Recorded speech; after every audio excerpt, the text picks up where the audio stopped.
Morning Intuitives. Didn't do a video yesterday because it was my one day off for the week and I was being lazy. Now I'm going to do one before I go to my second job, because everybody my age pretty much has to have a second job. Thanks, boomers.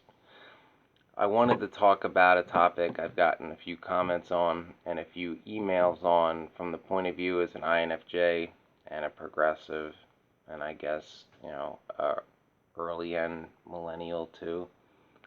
And it is the topic of the nuclear family. So this will be the INFJ and the nuclear family, and what my thoughts on that system is sort of in a modern context. Alright, so the nuclear family, as most of you are aware, is the system basically that rose to prominence by, for many of us, what is our grandparents' generation, the World War II generation. And that would be, dad goes to work, mom stays home, house in suburbs, white picket fence, 3, 4 kids, dog. Basically, suburbia in the 50s and 60s, the very system that gave rise to the baby boomers. They mostly had that homogenous upbringing in life, and as far as that goes and how it led to where we are now, once again, Bruce Cannon Gibney goes in depth in that in A Generation of Sociopaths, How Baby Boomers Betrayed America. It's a good read or a good listen on Audible. I suggest you take the time. It'll make you understand a lot about narcissism and sociopathy and greed and things like that. But I wanted to get into this topic and how it fits in the modern context and whether or how it's still applicable today. So, as someone in his mid-30s, as many of the viewers of this channel are, I'm sure you're hearing, where are the grandchildren? Why don't you have kids? Or why don't you want to have kids? And I'll try to just glance over the idea of meeting the right person, because that's obviously a big part of it. I know a lot of boomers expect us, and I know some people my age that fell for it and that are in miserable marriages because essentially they reached a point in their life where they're like, it is time in my life I get married. I must marry the person I'm currently with. I don't really want to, but that is what you are supposed to do. And they just don't think for themselves. They just march like drones trying to please their boomer parents. I will go into the profession they told me to. I will live where they tell me to. I will marry this person that I really deep down want to break up with, and tell my best friend to punch the gas when we're driving by the church for me to get married, and then 10 minutes later tell him to turn around and say that I have to do this. That was me. I was the guy driving that car. But little personal anecdote for that. Sorry. Allergies. I'd rather wipe my nose than go on camera. This radical changes in weather is, so it takes about a month for my nasal allergies to adjust, even with the Allegra. It's pain. But back on topic. So you have that dynamic. And you have the dynamic today of, pretty much women are getting a very unfair and bad rap, to where it's like women don't want to be mothers, and there's some truth in that to some, but it's like, all women do is care about their career, that is wrong. Men provide. Well, here's some reality, boomer. The economy that allowed one parent to stay home when you were growing up, and even in some cases, at least when kids my age were younger. I mean, my mother worked part-time when I was growing up. And also, given that she was a barber, she worked in a barber shop 3 days a week, and also cut friends' and neighbors' hair, in a setup she had in the basement. So she work close to full time if you count the under the table off the book stuff, as Italians will do. But That's a little personal anecdote in my point of this. But, the larger picture is the economy that allowed that system to exist where, the average Joe could, with a high school diploma only, easily obtain well paid union work with paid time off, good benefits, a pension, and provide for, demographically speaking, the average would be a family of four in a middle class suburban living. That's gone. That's gone. Those jobs are gone. It's not because Gen X and Gen Y didn't want to work those jobs, especially in the case of Gen Y, because we were in elementary school and primary school when NAFTA happened, or some weren't even in school yet. That happened due to boomer greed. The whole thing with NAFTA and selling off our manufacturing sector. I'm not going to go in depth about it. If you're interested in that, I would suggest YouTubing the infamous 1993 Larry King debate between then Vice President Al Gore and Ross Perot, who was the independent candidate in 1992, whose primary issue was stop NAFTA, the boomers are selling off their children's future, and he had a lot of youth support back then, which was then Gen X. Ross Perot was a member of the silent generation born during the Depression in the 30s, and, a lot of what he said, if not most or all of what he said about NAFTA was dead on, and 19% of the country listened to him and voted for him, even though he was an independent candidate and rather eccentric, and as he would put it, had that bad accent and big ears. He's kind of a character. The 1992 presidential debates are interesting to watch if you're a politics nerd like me. You can see how out of touch, but probably well-intentioned George H.W. Bush was, and you can also see just how slimy and grifty Bill Clinton was. I mean, they don't call me Slick Willie for nothing. Right. So, anyway, there's that dynamic that even if people wanted to live that life now, the jobs that allowed for it are by and large gone. And in addition to that, not only, you can't say the solution is, well, simply go get a college degree and that'll get you a good, what the boomers told us, get a degree, it's your ticket to a good job, and you got to go in the debt to do it. And then they go, well, just because you have a science degree and you graduated with honors, why do you think that you deserve a better job than the drug addict who dropped out of high school? That's not what college is for. It's like, well, then why do you do it? That is what you are supposed to do. They don't have any answers. Their answers is, be subservient to me. I am like a god. Now bow and do as I say, because you are nothing and I am everything. We are baby boomers. At least in Chester County, anyway. I'm telling you, this is eventually gonna make sense. I'm getting there. I gotta set the stage, and I'm an INFJ, so my thoughts go everywhere, and I'm not the best at doing that, and I don't have a script to go off of either. So you have that dynamic in it too. Now, what I was trying to build to, the modern context, is this applicable? And I'm gonna tie that into personally, like what I would see potentially an ideal situation for me and what I want out of life and what I think a lot of other, empathic types would want. And sort of my definition of what love and family means and what doing the right thing is. So the modern context of a nuclear family, I suppose, would be one of the parents being able to stay home and, their primary concern being the kids, especially, if we're talking like babies and toddlers. They don't go to school and they need you a lot. And they're a lot of fun, especially little babies.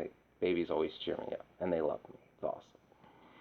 So, modern context, right? It is unlikely for most people, even with STEM degrees with honors, that you will be able to afford a middle class life on one's salary, thus forcing both parents to have to work in order to sustain that.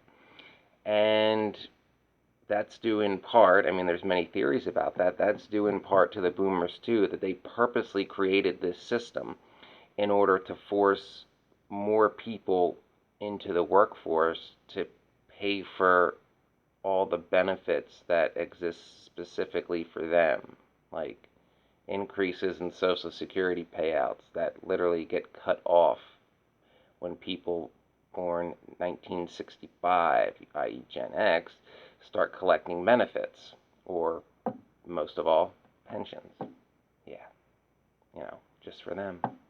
Affordable college, affordable health, all for them, the world was made for them and should end when they're gone, because they're all of human evolution and culture and society was all building to the baby boomers. To them, they are that moment where man became God.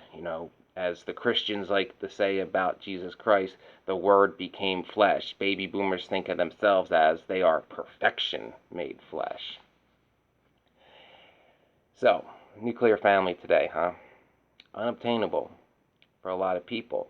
And we've been lectured, most of us, our whole lives about personal responsibility. Well, at one hand, we're getting denigrated for, why don't you have kids, you selfish son of a bitch. But then if you try to explain, like, well, I'm so underpaid and so in debt from college, I can't afford that. Why would I bring a kid into this world only to suffer? And, that is what you are supposed to do. But will the boomer politicians or the boomers themselves help advocate for policies that would, make it more amenable for those of us that are at the age that we would be starting families to actually do so? No, they want more benefits just for them, all for them. So we come to our question of, is that applicable today? And in certain circumstances, yeah, I would say it is.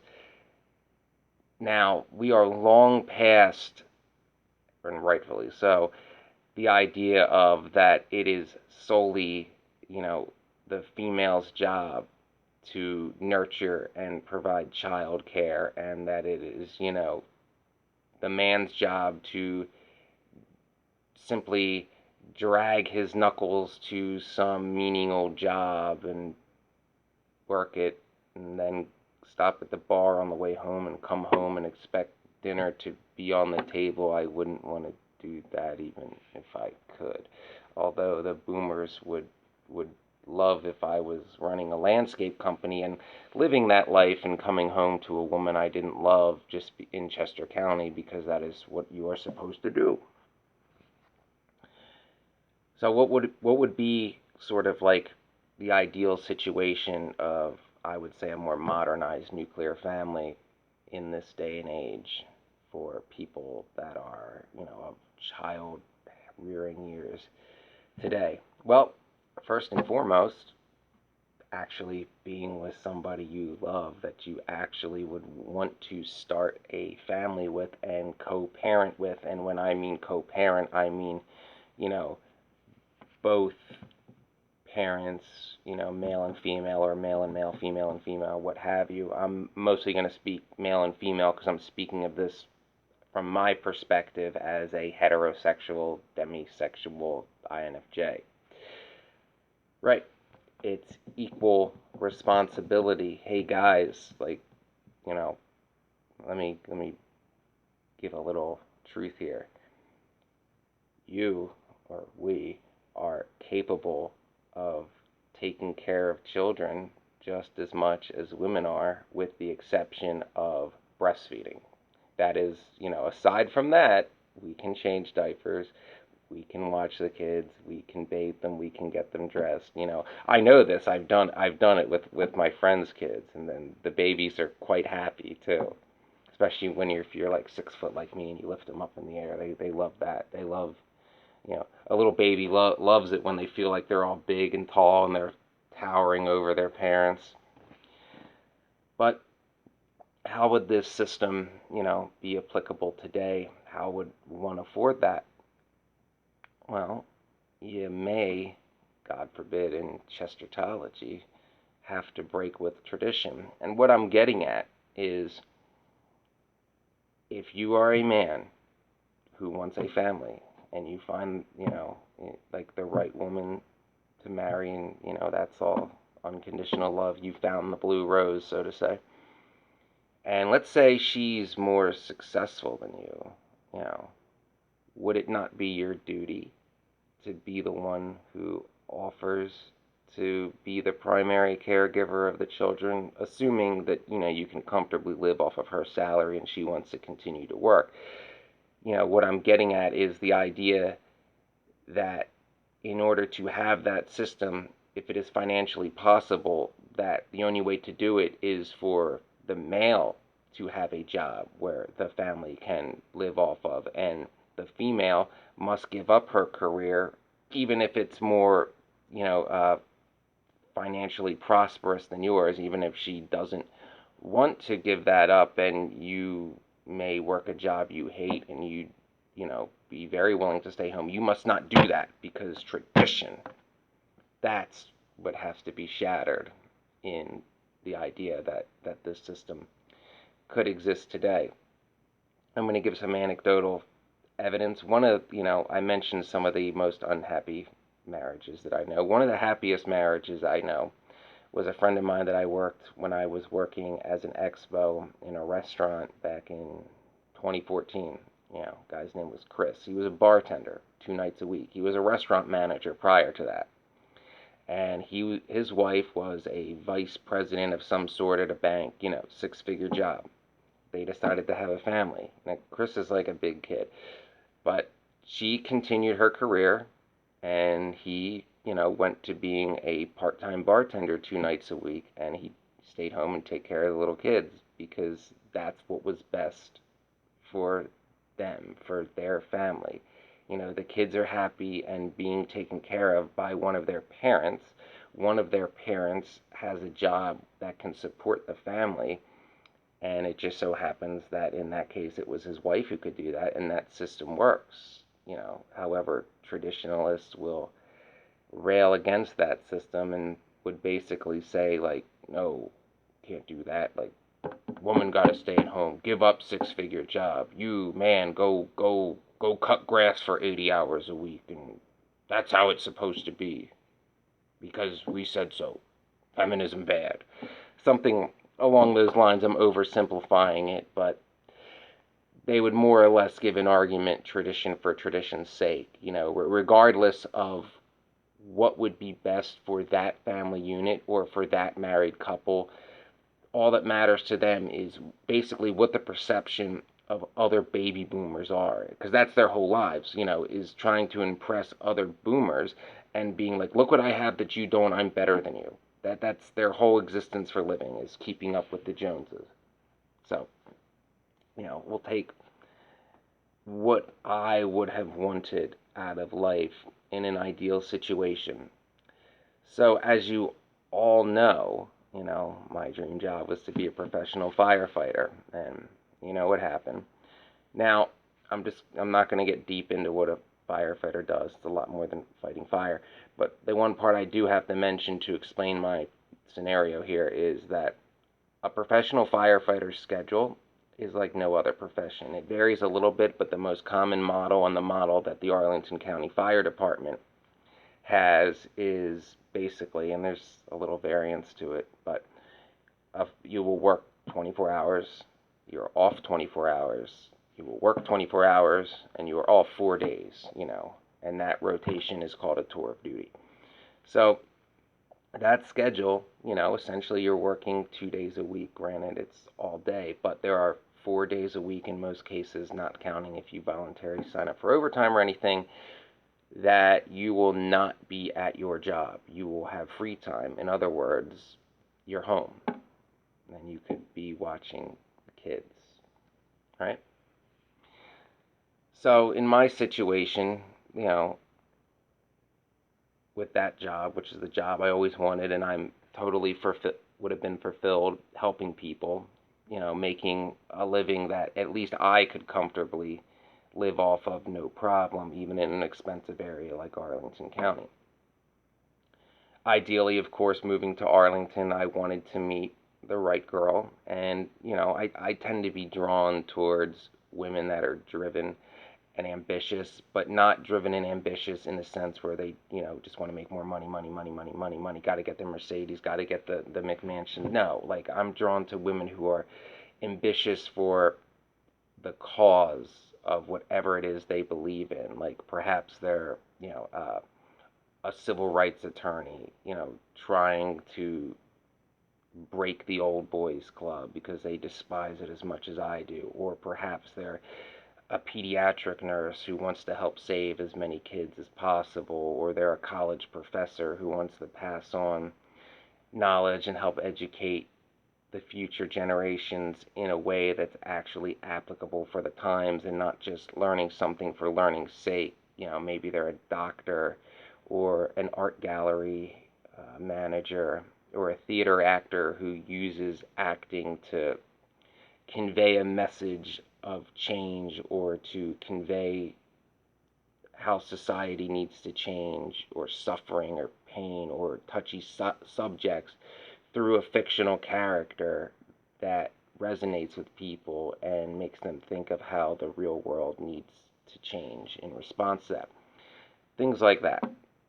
So let's say in this scenario where I'm still in Arlington, I meet someone like that, right? And we get married and we decide to have children. Why would that woman have to give up her career to take care of the kids when I would be in a situation where I could do it 4 days a week? And, in that situation, as I said, unconditional love comes before all.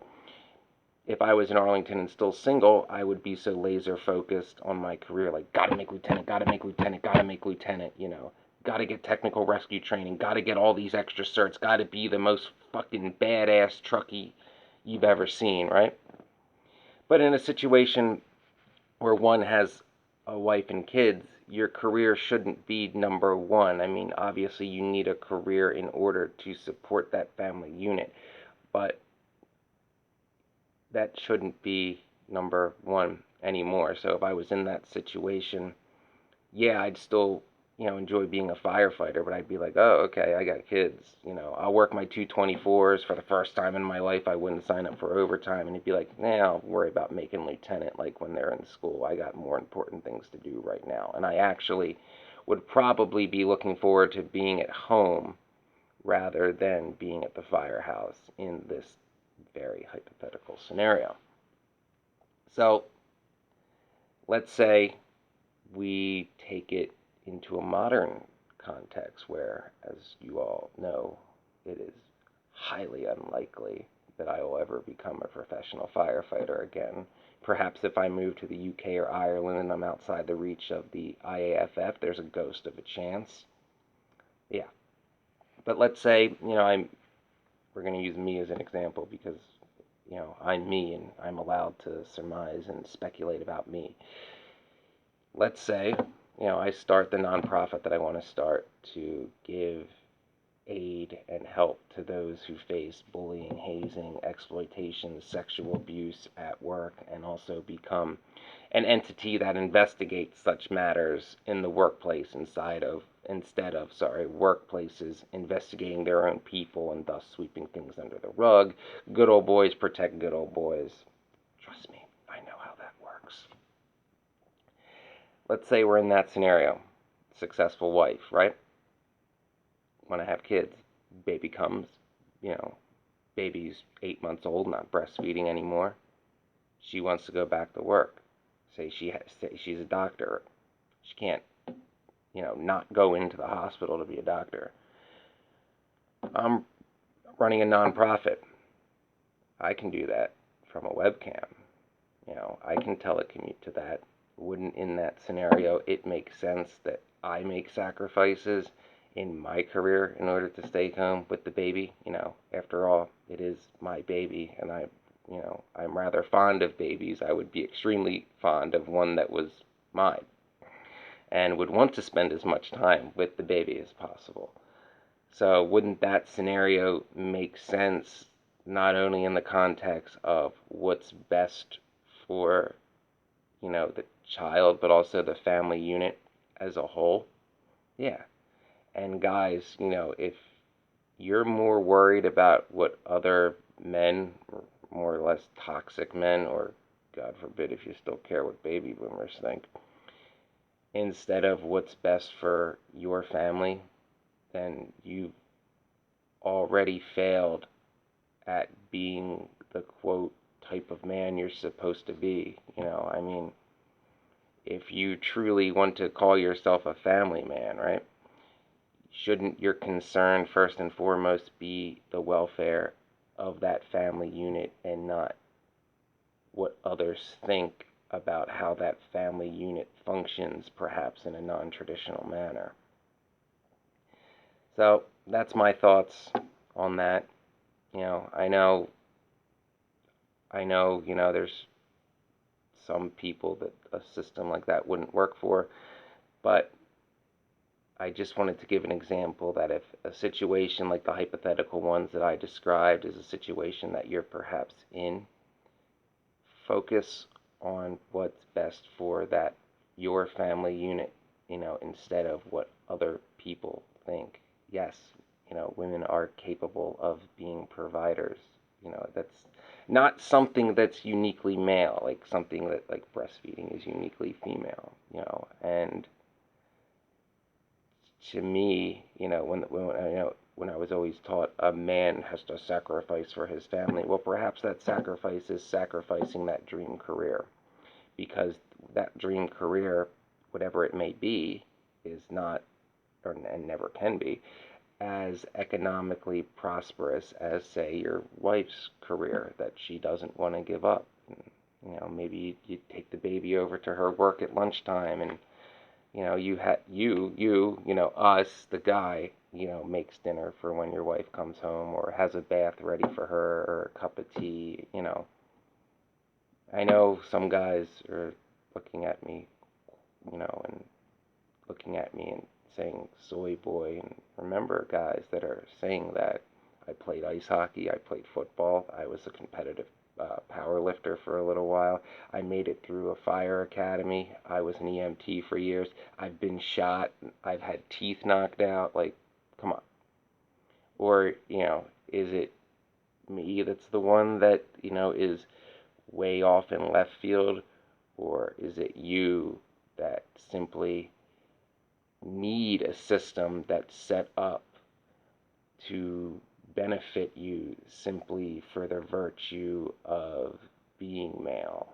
Do you need the essence of your wife being subjugated to you and essentially being your property? Because in a system that celebrates that and calls that the norm, that would be the only way you would have a wife. Because in a society where women are told they have to stay at home and there's not as many career options as there was in, say, the 50s, many women entered marriages they didn't want to be in because they were indoctrinated that that is what you are supposed to do. So, just some thoughts on the subject and some scenarios of where non-traditional answers could be very much the answer to your question for the benefit of everybody in the family unit. And you shouldn't care what anybody else thinks about it. You should think of the welfare of the family unit. I know this video is convoluted. I did my best to try to answer it, all right? If there's any further questions on this topic, please leave comments below. Please like and subscribe. And when thinking about what's best for your family, remember to trust your intuition along the way. Don't listen to what out-of-touch boomers have to say. And don't sell out your integrity just because of what people may think.